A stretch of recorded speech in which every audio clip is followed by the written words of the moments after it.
was just sitting at this spot, looking out of the window there at the garden where I've been making compost these last 2 or 3 days, cutting down the brambles, chopping them up and putting them on the compost heap.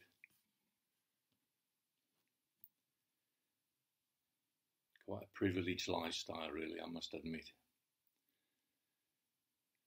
And I was drinking a cup of coffee, and as I do every morning, reflecting on the 8 thoughts of a great person, the first 2 of which have been the motto of my wife and I for the 33 years of our marriage, which is in Japanese, shoyoku chisoku, in Sanskrit, alpechu samtushti, wanting little and being content. Not that I've always succeeded in those 2 virtues, but they've certainly guided us whenever we've had to make a big decision about anything. And in that spirit, I was reflecting after my last posting, the video I posted on Facebook on the subject of love. I just got 5 appreciative responses. But in the spirit of wanting little and being content, I was reflecting with some satisfaction that out of those 5, 3 of them were women, which is Maggie, Nuria and Camille. And none of those 3 women being young romantic spring chickens either. So I was reflecting, you can't pull the wool over women's eyes when it comes to speaking about love. So I must be doing something right if the majority of appreciative responses were from women. Then the other 2 were from George and Jean. And both those 2 guys, when I blather on about sending the knees forwards and away, they know what I'm talking about, because I've met them in person and we discussed that very topic. Let's see what happens in a friendly way, sending the knees forwards and away. On a path to no relenting fire, every step is small desire. Wanting little, we'll travel far, seeing first how low we can set the bar. I'm talking about humility there, setting the bar low. Seeing what happens in a friendly way, just sending the knees forwards and away. That's what I remind myself every morning. So, on a path to no relenting fire. Now, I wrote that verse 2 or 3 years ago before coming back to revise Asvaghosala's Gold, on the back cover of which I chose, for me, perhaps the most important verse for me to remember. So I put it on the back cover as a reminder to myself of what's important. And the verse is this, from Soundarananda, Canto 15. Tiṣṭhaty anuśayas teṣāṁ, channo gnir bhasmanā, sate bhāvanayā saumya, praśāmyo gnir ivāmbunā. So that, to translate that, the subject is desires. The canto starts by discussing desires, or desirous ideas. The canto title is Vitarka Prahana. That means abandoning ideas. And so the kind of ideas we're asked to abandon, the Buddha is asking Nanda to abandon, especially desirous ideas. Particularly in Nanda's case, desirous ideas about his wife Sundari. And really, what the Buddha's emphasizing is, following on from what I was talking about love last time, to abandon the kind of jealous love that comes from a romantic idea, and instead to cultivate a different kind of love, which is metta, or in Sanskrit maitri. Metta is Pali, maitri is Sanskrit, and metta and karuna in Pali, maitri and karunya in Sanskrit is a friendliness and compassion, or love and kindness, as opposed to sensual love or jealous love. So in that context, we've got this verse where he says, tiṣṭhaty anuśayas teṣāṁ. So teṣāṁ is genitive, it means of them, and it means of those desires. So anuśaya means lying together with, sleeping together with. So it means a dormant tendency or underlying tendency. And tiṣṭhaty means it remains or it abides. So an underlying tendency of them behind those desires remains. Channo, gnir, igha, bhasmanā. Like fire covered with ashes, with ash. Bhasmanā, with ash. Igha, like. Channo, covered. Gnir, fire. Channo, gnir, igha, ivāmbunā. Then here is really the line to remember, what it's all about. Sa, te, bhāvanayā, saumya. Sa means it, that underlying tendency. Te, for you. Sa te bhāvanayā. Bhāvanayā, with letting happen, with the practice of letting happen. Saumya, my friend. So that underlying desire, that underlying tendency is for you, my friend, with the practice of letting happen. Last pada, praśāmyo, to be extinguished, to be quenched. Praśāmyo, gnir, ivāmbunā. Gnir, fire, igha, like, ambunā, with water. So the Buddha's asking us, or asking Nanda, to use bhāvanā. You see, Asvaghosha uses bhāvanā. So the feminine bhāvanā, letting happen, the practice of letting happen, is in the instrumental. So with, using, letting happen. Using the practice of letting happen, like using water to quench a fire, to extinguish a fire which is latently burning underneath the ashes. So what's really significant about Asvaghosha, I realised this a few years ago when I was translating it, he uses bhāvanā in the instrumental. And Nagarjuna similarly uses bhāvanā in the ablative, so through letting happen, on the grounds of letting happen. So it's different from Master Dogen somewhat in its something about it is different in that Master Dogen tends more to objectify zazen. You know, you see in the approach of Zen people in Japan or America or wherever. And I was like this, definitely like this, before I studied emptiness, which is to put zazen on a kind of pedestal, go on and on, but we love zazen, you know, we love to practice zazen. And so it's like objectification of zazen. But in Asvaghosha and Nagarjuna, bhāvanā is instrumental. It's a letting happen which is useful, and its usefulness is in putting out the fire of those underlying tendencies. So, as I was talking about love last time, and of course one kind of love in English is like, I love zazen, which is, there's nothing wrong with that. So mudidam bhavanam means the joy of letting happen. And if I'm here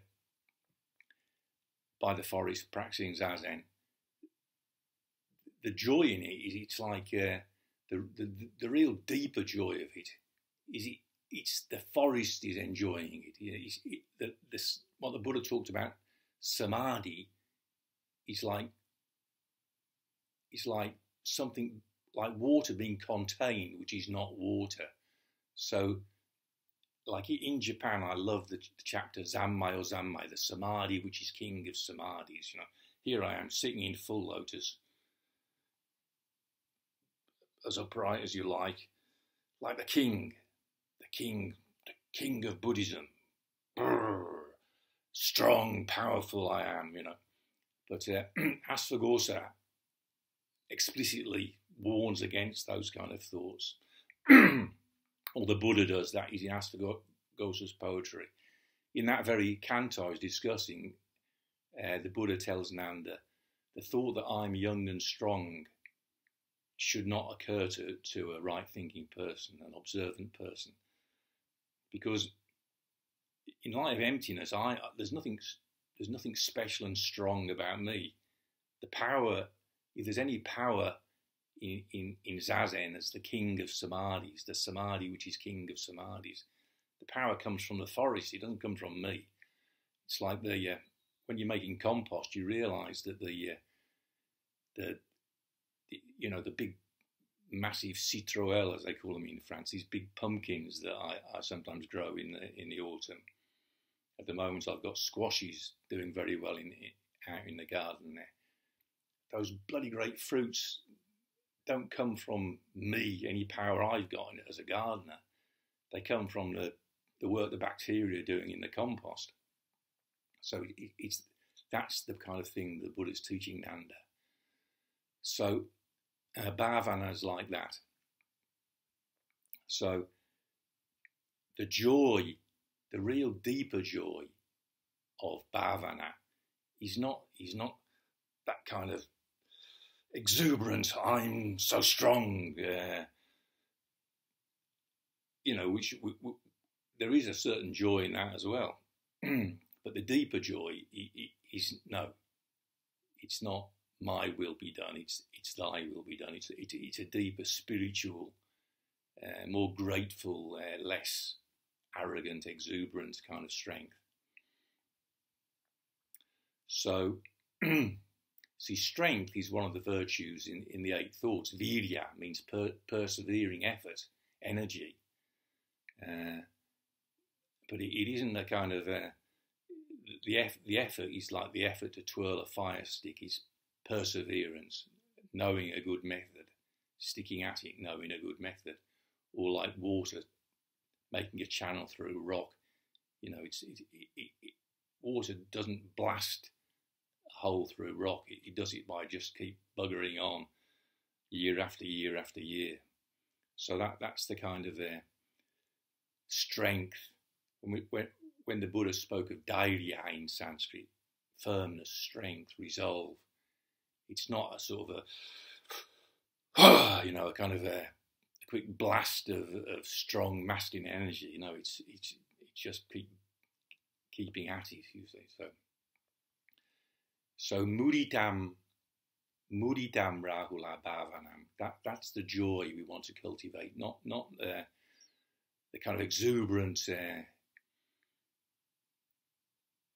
short-lasting joy, but more the joy of sticking to a principle. But anyway. So that's one kind of love, is mudidam bhavanam, which is not to be denied. But the underlying tendency spoken of in that verse, well, there are two related to love, really. They're related to raga. This is what I was reflecting on, raga. Because raga means craving, but it's from the verbal root raj, which means to redden. So it has a sense of passion, being intoxicated with the redness of excitement and passion.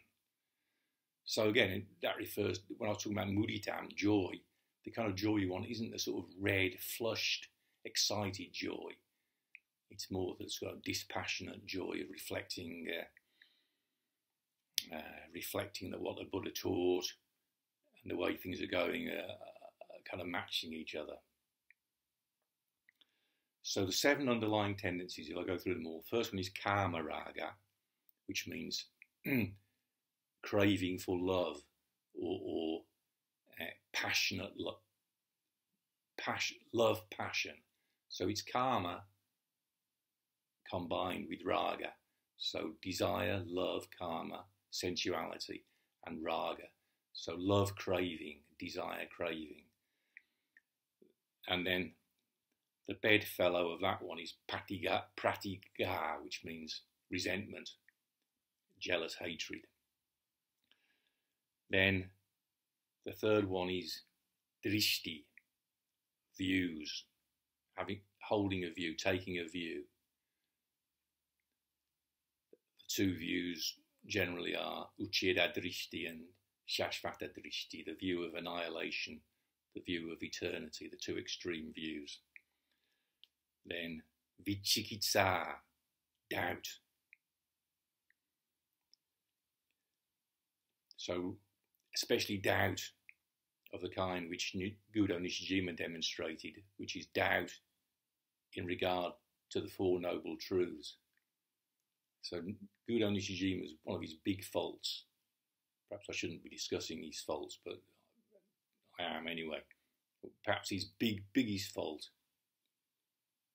which is also tied up with arrogance, really, with pride, which is number 5 of the 7 underlying tendencies, was he doubted the traditional interpretation of the 4 Noble Truths and thought he'd come up with something better based on his own understanding of Western philosophy with idealism and materialism and the rest of it. Excuse me. The 4 philosophies, which was his own idea. He said his own idea. Precisely what the Buddha asks Nanda to abandon. We're not here to, make ourselves rich and famous by patenting our own latest idea about Buddhism. The Buddha's teaching, come with all religious teaching, is a tradition that goes back to before the Buddha, to the 7 ancient Buddhas. Just as Jesus' teaching went back to the wisdom of the Jewish prophets. None of these great teachers proclaimed they were coming up with their own new idea. And God knows how I was so naive and blind and gullible not to see that 40 years ago. As a general principle, if you meet any Buddhist teacher who thinks he's improved on what the Buddha taught with his own new idea, it's bullshit. It's arrogance, it's pride. And if you believe it, it's your own damn fault. So that takes care of 4 and 5 then, which is doubt and pride. And then number 6 is, again, raga, bhava-ra, which means being craving, or craving for being, or craving for becoming. And again, Buddha Nishijima is a good example of it. He's a spectacular example of it, really, because he wanted to be a great translator, a founder of he wanted to be the first patriarch like Bodhidharma was, with his Dogen Sangha International. His newfangled kind of Sangha or institution, the middle way between traditional Buddhism and secular, I don't know, bunch of crap anyway. Just based on vanity and craving for becoming. So that's another kind of raga. And then number 7 of the 7 underlying tendencies is avijja, which is denial. I spoke about that in connection with the 9/11 atrocities a couple of videos ago, talking about the psychopathic behaviour of the people responsible for 9/11 and the fact that we're, generally speaking, we're all in denial about it.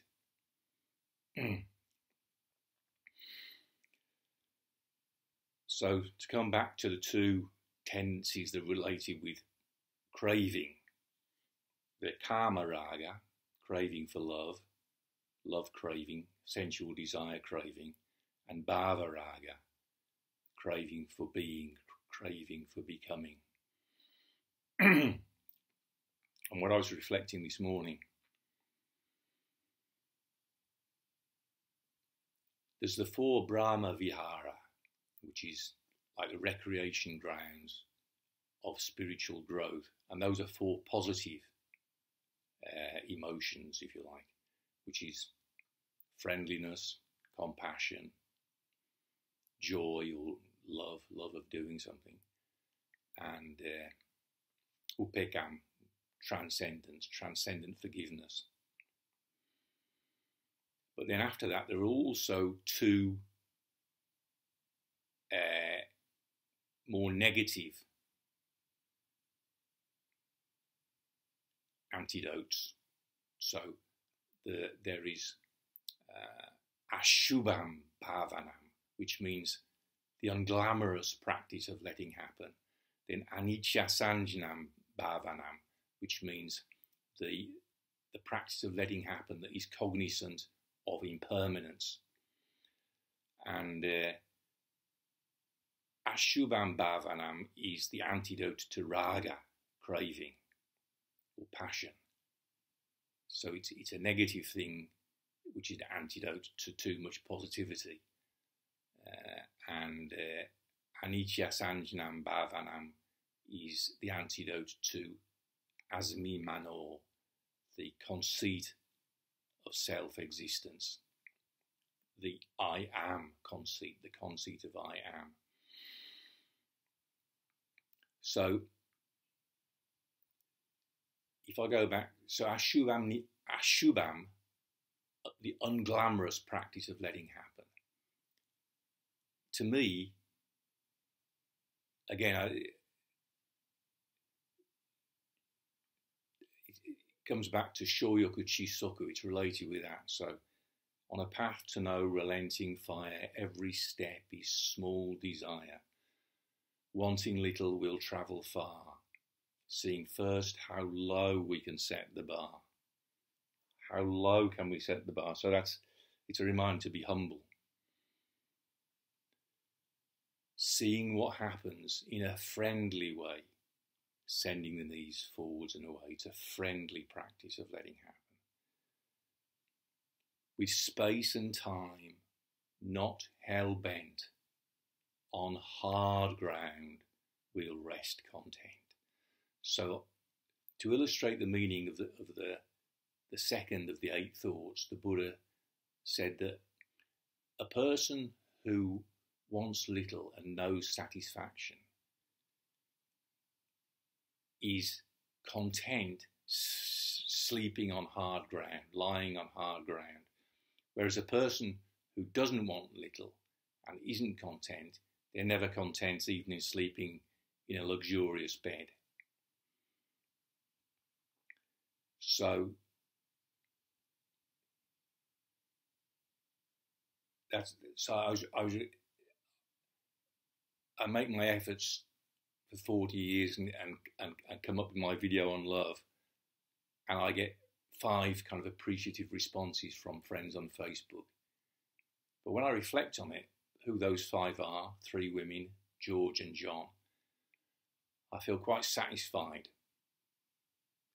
5 people really appreciate what I'm saying. 5 makes a sangha. 5, that's good enough, you know. So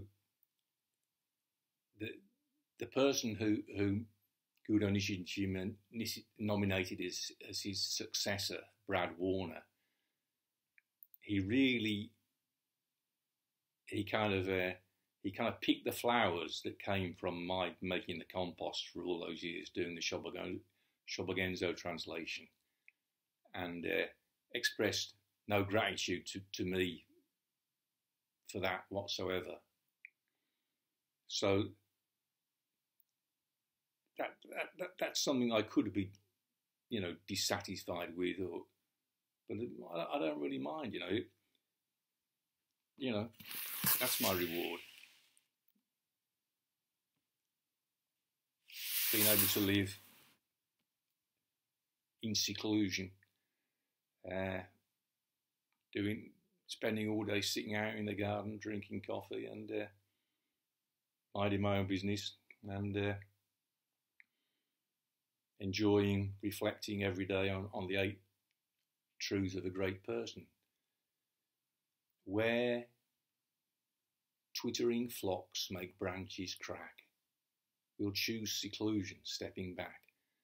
Old elephants still stuck in mud, in your own back let flow lifeblood. So when I say old elephants still stuck in mud, that is, again, it's a reminder every day that I am stuck in the mud of those 7 underlying tendencies.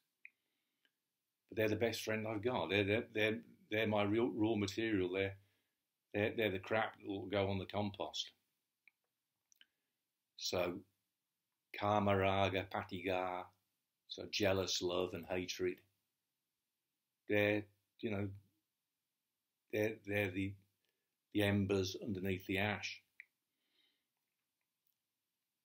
So I'm not making this video as someone who's put the fire out, but I understand that verse, what it's saying. The Buddha's speaking to Nanda as he's speaking to me. He's speaking to me as he was speaking to Nanda. It's a reminder that bhāvanayā is not a practice to be objectified and put up on a pedestal and blather on about how much we love Zazen and enjoy Zazen and how great Zazen is. Zazen is fuck all use to anybody unless you understand the instrumentality of it, what it's actually for. Like you guys, anybody in Mike Latchford's group that's watching this, none of whom did like my last video, I noticed. You see, you're all totally blind to what's going on in the world. You think I'm a conspiracy theorist? No, I'm someone who realises the conspiracy theories are all bloody true. Going back to JFK assassination, the whole lot. The moon landing. Yeah, that's, it's like once you start believing the moon landing was a fake, you're really in the conspiracy theories bucket. Just look into what really happened. Instead of having a view about conspiracy theories, look into what happened. Look into what really happened. The Dharma is the truth of what happens, what happened, what we want to happen. People are all in denial. The First World War, the causes of the First World War.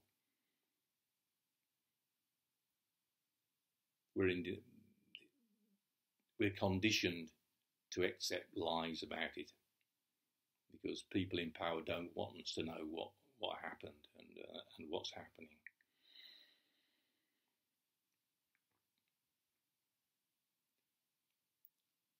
So Zazen, what we call Zazen, sitting meditation, is what the Buddha called bhāvanayā, and it's not a thing to be put on a pedestal. It's like a tool to be used.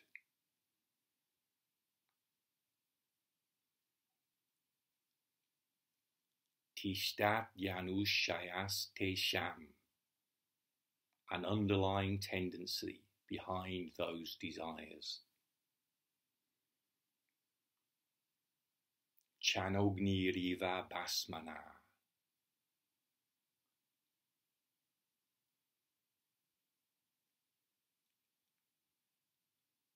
It persists, tiṣṭhaty, from the first para.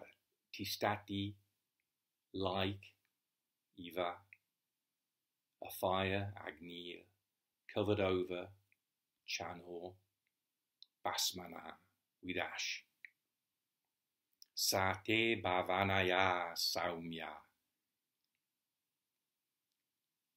Eat, sate, saumya, for you, my friend, bhāvanayā, with letting happen, with the practice of bhavana, letting be, letting happen.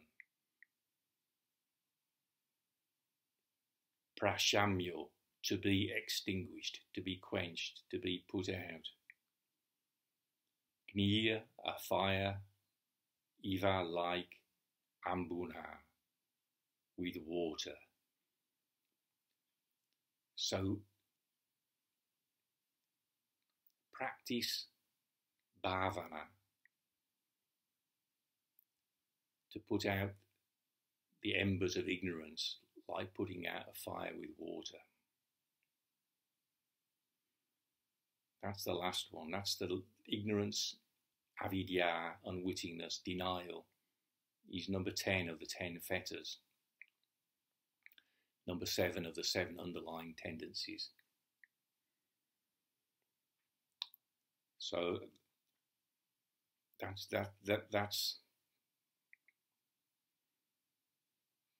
what we're working towards. But on the way there, there's karma raga, craving for sensual love. Okay, and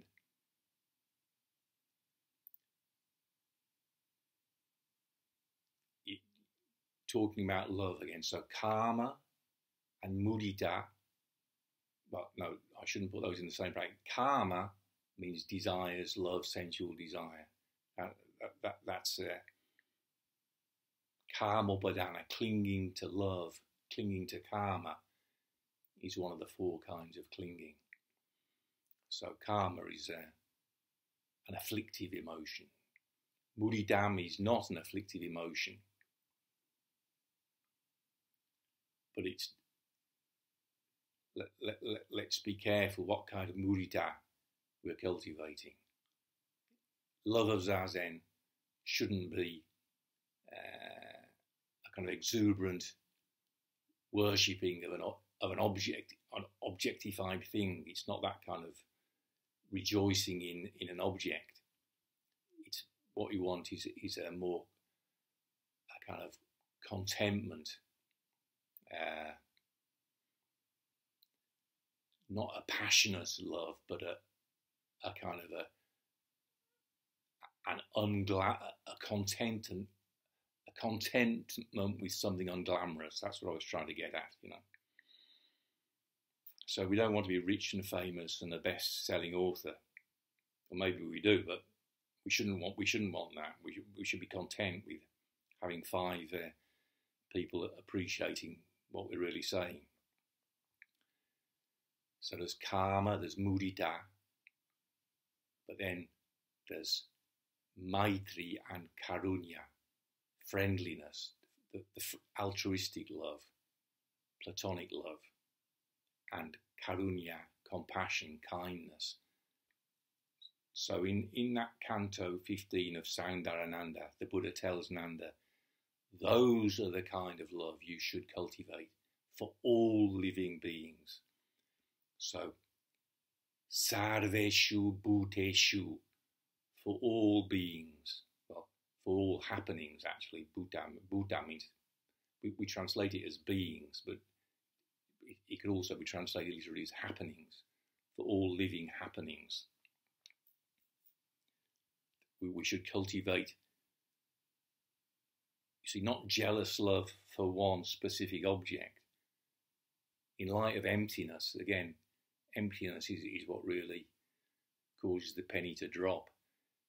It's not loving a woman, loving a practice.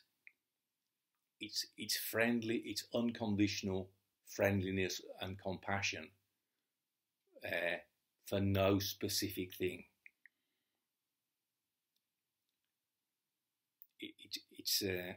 It's friendly practice for the sake of friendly practice. It's compassionate practice for the sake of compassionate practice.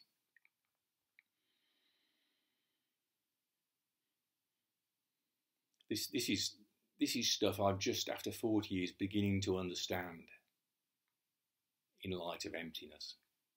I'm not speaking as somebody who's put the fire out. I'm speaking as someone for whom the penny has dropped of what the task is.